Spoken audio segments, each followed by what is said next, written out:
Hi, I'm Katelyn Means, and I'm a sparkly soul who is here to help others liberate from their past, experience freedom, and live a life of limitless love, which is really all I want in my life. So that's what I help others do. And then, yeah, welcome to the Jesse T Show.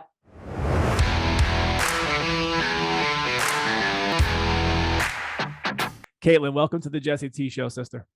Thank you for having me. It's It's a my pleasure to pleasure. I'm be here. excited. I'm excited you're on. We connected through Matt Hirsch, and just an amazing, beautiful human being doing great things in the world. And once he plugged us in together, there was some resonance on the things that we're doing in the world, and how we both like to show up, individually and be of service and support. So there's a lot that I'd like to learn more about you than just kind of the surface stuff that I've seen so far. So if you could just give us some context as to who you are and what you do.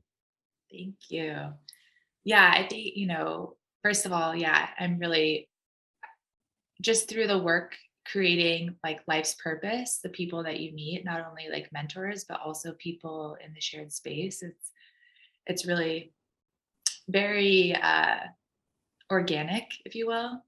So yeah, I'm really happy that we connected, and to speak to, on social media or even just in passing. I think it can be easy to think we know someone or perceive someone as being a certain way, which maybe is sometimes true. But yeah, I love that we're given this opportunity to dive a little bit deeper and, yeah, just get to know me, get to know, I guess it's me, not really you, more me during this time. So I'm originally I was born and raised in Wyoming, which, as many of you know, there's not a lot of people from Wyoming. So, and then I moved out here to California about 5 years ago. And my journey has been one of undoing and remembering. And what I mean by that is undoing everything that isn't me, like isn't love, isn't like the core, the nature of all of us. Like, I'm not the exception. Like, everyone listening to this, you, the person at the coffee shop that's serving you your coffee, like, we're all just the core and the root of who we really are is, I believe, love. And throughout our life, we just pick up things along the way and just they stick. And so, yeah, so a lot of my journey and what I share and how I help people is just in that undoing process and in the remembering of like our core essence of who we really are. And, um, you know, I've had a lot of opportunities to opportunities, gifts, um, experiences in life that have allowed me to really like almost have to look at that.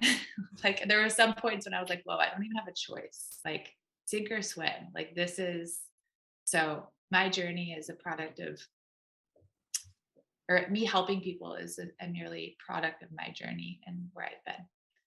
So I don't know if that answers your question, but That's so much. Just in those bullet points can be hours of conversation. So, yeah.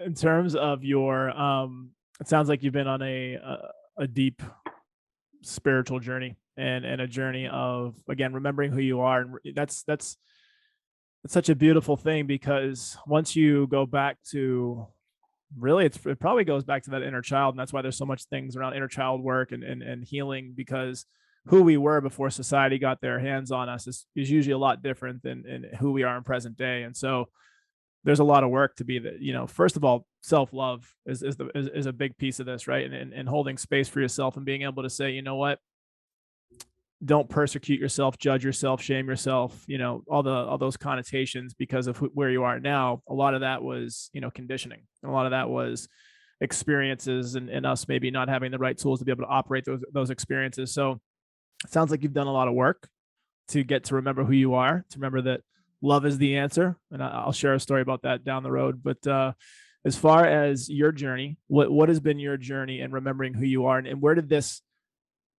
the impetus for this kick off? Where did you start noticing that you're on this path of healing and remembering who you are? Mhm.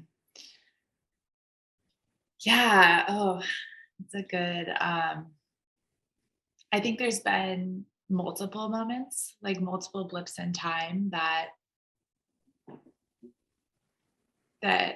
led me to go like a little bit deeper each time.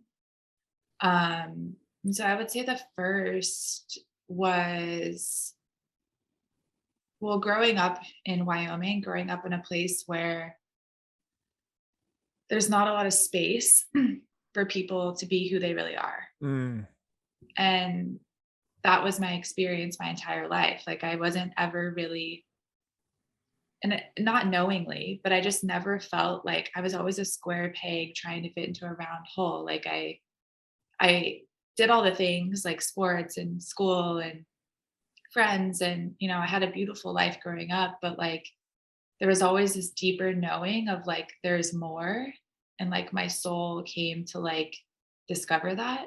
And so, growing up in a place where spiritual body, energetic body, emotional body isn't really not only welcomed but like understood or seen, like mostly about being seen and being met in that was really hard for me. mm, And so I always knew just deep down, not even in like, oh, I want to move to California because it's like California. It was like a deeper knowing of there'll be more space for me here. Like I can actually breathe and be myself, like learn who I am. Um, and so moving out to California was a big step for me in learning more about like, okay, like what is this body thing? Like what is, because I always knew there was stuff I was carrying that, no amounts of talk therapy. Like I've been in, oh, I think it's 17 years of talk therapy. I started seeing a therapist when I was 7 for the first time when my parents got divorced.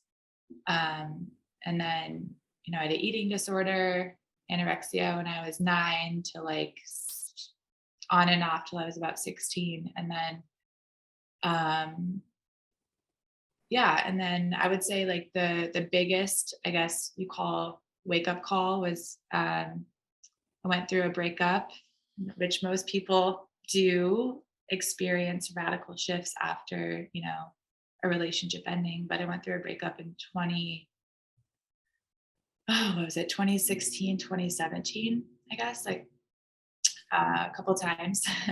Once is never enough. You got to go back and make sure it doesn't work. And yeah, the guy that, the man I thought I was going to marry, like cheated on me. And my whole world just like came crashing down. And I had no choice but to start to look at like what was there, because it was obviously the event was very painful, but yep. it was so much deeper than that. And so yeah, I found yoga, really started practicing a lot of yoga then. And then yeah, I would say the next kind of blip of undoing, to get back to your question, the undoing was in 2020. I took a trip to Bali by myself. I was there for 10 days by myself beginning of 2020, and did a shamanic breathwork class. And I